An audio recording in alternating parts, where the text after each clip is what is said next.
So you're thinking about moving to Fells Point in Baltimore City, and you're wondering what you can get for $400,000. Well, myself, Caitlin, and Nick, today we're going to talk about what you can get for $400,000 in Fells Point. Hey, guys. Hello. Why do you love Fells Point, Nick?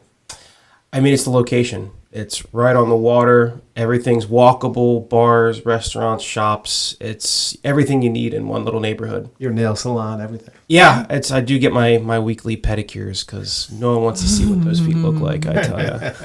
And it's so historic. It's like quintessential Baltimore. You've got the cobblestone streets, it's cozy. And like Nick said, you're right on the water. There's nothing not to love about Fells Point. And of course, there's some great dessert spots, right? Like Yes. sprinkled in, nice secret little areas with just amazing stuff. So we're going to get into the market data, certainly. So this video will have a link where you have 3 years worth of dynamic data. You can come back to this every month and see new updated data and all the things that we're going to talk about. And then we're going to talk about the specific types of real estate and kind of how they differ and what price range. And then we're going to pull it all back together, what you can get for $400,000 in Fells Point. Sound good? Sounds great. Perfect. All right, let's talk about this year. And then we'll talk about this year and how it compares, across 5 years and things like that. So in Fells Point, I mean, the market when it comes to new listings, pending listings, new sales, I mean, we're down in those categories, anywhere from 20 to 40%, right? Yeah, it's crazy. I mean, there's, putting it blankly, inventory shortage. I mean, where we're sitting right now compared to this time last year, new listings and listings that are coming on the market are down 40% from last year. Right. So they're normally at what? What are they? 63 was last year. Mm-hmm. This year we're looking at 38. Okay. So it's a significant difference. And then, you look at the 5-year average of listings in April, right? And I think the 5-year average says somewhere like 95 listings. Right. And then, I think right now it's like 30 or 40 listings. Right. So it's down dramatically. Mm-hmm. Yeah. And then, the really unique thing that's happening is it props the pricing up, right? Mm-hmm. Yep, because it becomes a very competitive market. There's just not as much on the market. So, you need to move quickly and make a competitive offer if you want to get the house that you love. Yeah, and data speaking, the way that we really tend to look at that is the original list price ratio, which is where the house was listed originally, where they put it on the market versus what it sells for. Mm-hmm. And so what we're seeing in a really strong market right now, we're sitting around 97%. So if you sell your house for $100,000, you're probably going to sell it for 97, right, which is really strong. It's not an indicator at all of these prices going down at all. They're staying very steady, which, despite a lot of things you see on the news, is indication of a strong market. Yeah, so Fells Point would fall into a category of, actually, it is something we're seeing across the country right now. Mm-hmm. Low inventory, people are comfortable with their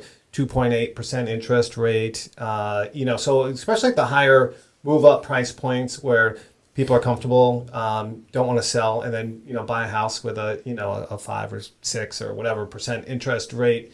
We're seeing an inventory log jam. People are comfortable unless you have to move or you're relocating. Mm-hmm. I mean, that problem's happened nationally. It's certainly happening in Fells Point, right? Yeah, absolutely. I mean, people are holding what they got, but that doesn't mean that people can't be motivated to sell by, the right conditions, or there's always something happening in your life. So people are moving, Yeah, and then one thing, too, that people will see, and we as professionals understand, is that the real estate market is cyclical. So it goes, and we start to say the spring market warms everything up. So compared to what we were last month, new listings are up 34%. Mm-hmm. New pendings are up 30%. Mm-hmm. Closed sales, not as much, only 3%. But compared to, at least from the beginning of the year to now, things are getting stronger. Right. So people are putting houses on the market now.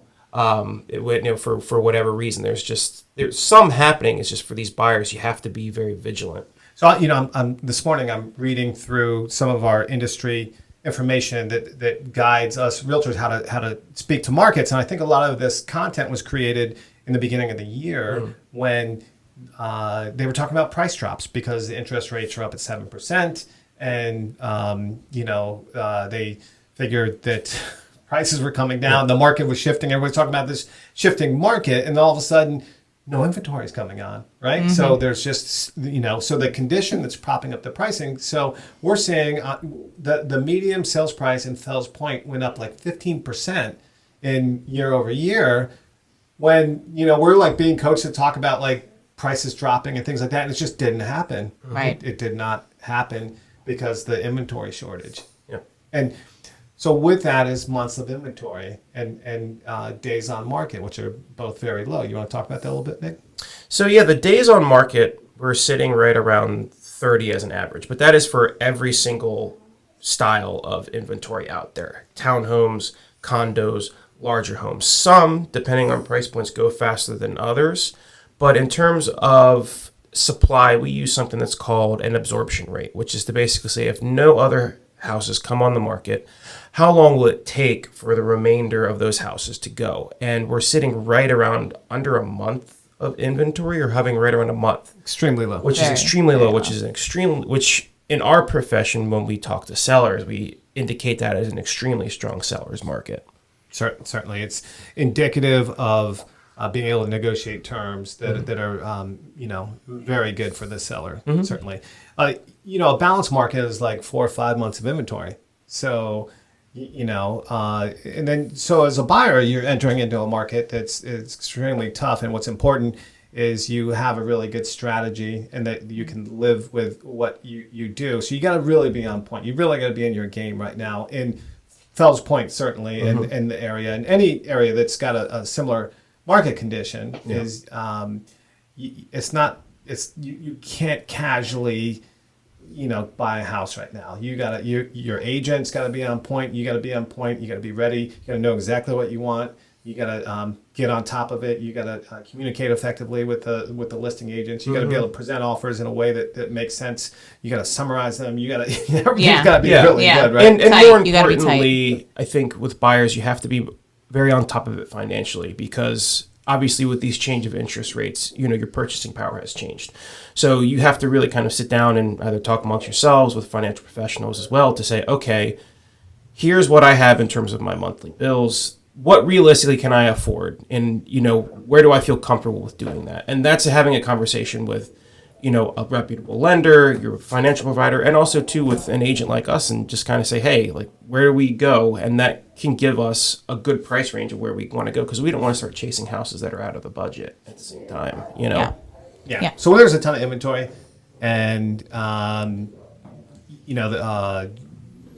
it's you can play checkers right now. It's chess, right? It's because there are people in our market that I run into somebody at a restaurant that we go to often that was buying a house, and she'd written like 7 offers on houses, and she just couldn't get the deal. She had to actually change neighborhoods that was a little easier to get into, but I think a very comparable neighborhood. And so it's really interesting. So let's get into the different types of real estate for people that don't know Fells Point, like sort of what type of inventory you're going to see in Fells Point. So we're going to start from the smallest in size and expense. There are going to be there are some alley streets that have small houses. They might be in like the 700 square foot range. Yeah.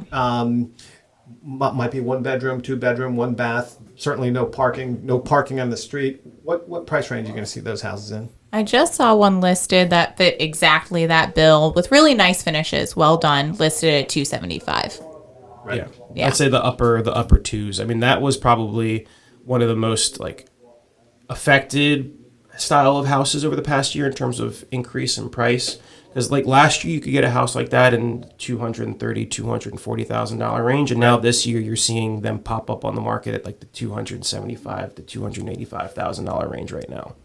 Yeah, I mean, we'll get into condos a little bit later in this part of the conversation, but I just sold a 1-bedroom condo in Fells Point for $300,000. Right. So, Yeah. And so my mind says it's like I go back in time. It's like that's a 175 1-bedroom, but as time moves on, prices go up, and it's not. So people, I think, if you're not from the city, you think the city, like you find, like I'm going to find some good deals in the city. Like pricing has moved up. Like, and, okay, so the next category of house is, you know, a larger house, maybe upwards of 1,200, 1,400 square feet on a street where you can park, you know, 2 bed, 2 bath, maybe a 3rd bedroom, maybe a basement, maybe some rooftop decks. What price range are we talking there? I mean, if we're talking not on the water, I would say between 350 and 450. Maybe into 5 if it's like nice finishes, you know, more high end kind of. The other thing too, I got to mention that the data that we're sharing in this post and we're talking about is the includes Fells Point, Upper Fells Point, and Butchers Hill. It includes everything in the 21231 zip code, just because it's broader and it's more accurate to do it by zip code. We'll talk a lot about Fells Point, and then you know, you can get more bang for your buck in Upper Fells Point. Absolutely. Certainly up into Butchers Hill as well, where you're going to find some bigger houses at a better price per square foot. Not as close to all the nightlife and restaurants, right? Yeah. Okay, so the next step up in housing is going to be, you know, the larger townhome. It might be a newer build. It might have some garage parking. You might, you know, 3 bed, 4 bed, you know, 2, 3, 4 full baths, roof decks, parking. What kind of price range should somebody expect to see in that? 800 to over $1 million, depending on the house. I mean, the newer constructions, you're definitely right around 7 figures. But the historic townhomes, the ones you see up right off Patterson Park or up in Butchers Hill, these grand, you know, 3-story brick townhomes, you know, they're renovated really nicely. You're going a little bit under because the farther away you are from the water, like Ron had said earlier, you know, a little bit more, you know, affordable it becomes. But yeah, 800 for the older ones to well over for $1 million for the newer homes. Definitely more expensive down in Fells Point proper. Yeah. You get more bang for your buck in Upper Fells. There is a premium for park front, so you can get, you know, more bang for your buck off of the park, and once you get up into Butchers Hill, and you might find you know, a big house that needs work that might be in the 6s or 7s, right? Like you know, where it's a project that you put some work into it, you might get it up into the 800-900 value after you do the renovation. Yeah.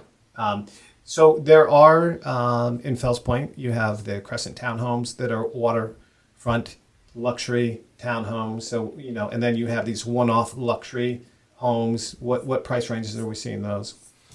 I mean, $1 million plus, 1.2, 1.3. Yeah, even upwards 1.5. 1.6. Yeah, 1.5, 1.6. There's like 1 or 2 in the past 2 years that went like the 1.5, 1.6. Right. So if money's not an option, you want a really good house, whether it's waterfront or a one-off, really nice, epic house. You know, we're going to see those in, you know, 1 to 1.8 probably, right? Yeah.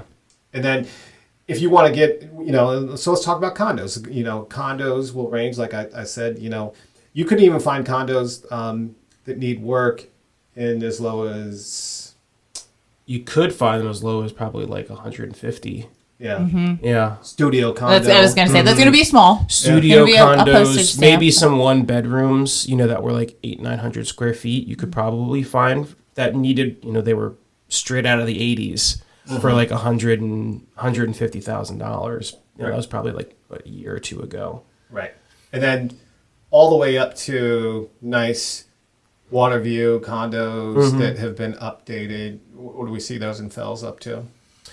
Water view, obviously it all depends on size, you know, because with these condos, you can have really nice 1-bedroom condos with water views that you can get for, you know, like $400,000, $500,000, and 2-bedroom in the 5s, or you could even find some that are in need of work that are in the 3s. Right. It depends on the building. It depends on what size of unit that you want, and it depends on your view. But yeah, if you wanted a bigger, like 2-3 bedroom with water view in a really nice building, you're probably pushing $700,000, $800,000 if you want the really high top end. Right. And then you get into, if you want luxury condos, we're really going to see more of that next door in Harbor East, right? Yeah. Yep, but I mean, if you are venturing into that area, there are definitely luxury condo options available up into the $2 million Three, price four, point. four, Yeah, five, yeah, yeah, six, yeah, 7, yeah. 13. High, Yeah. yes, Keep luxury. on going, keep on Yep, going. 13, exactly. 21 million is, I think, the penthouse in the Four Seasons. Yeah, it was up there. So okay, let's circle back and talk about what you can get for $400,000 in Fells Point. We'll also talk a little bit about Upper Fells and Butchers, but say you got a $400,000 budget, you want to live in the heart of Fells Point. What will that get you? If you can find something, I mean, I would say, you could probably get a 3-bedroom, 1-bath townhouse that maybe needs a little bit of updating, but you'd be really close to the action. You probably wouldn't be able to have parking just because of how historic the neighborhood is. People didn't have parking or cars back then. And then you want more house, more amenities. You got to what? You got to go up to Upper Fells, right? Yep, absolutely. I mean, and I'd say, it always depends if you're looking for something that you want to put a little work into, or you're looking for something that's like turnkey ready for you. You can definitely get something that's a little bit smaller. That'll be more turnkey in that price range. Right. For And sure. then even Yeah.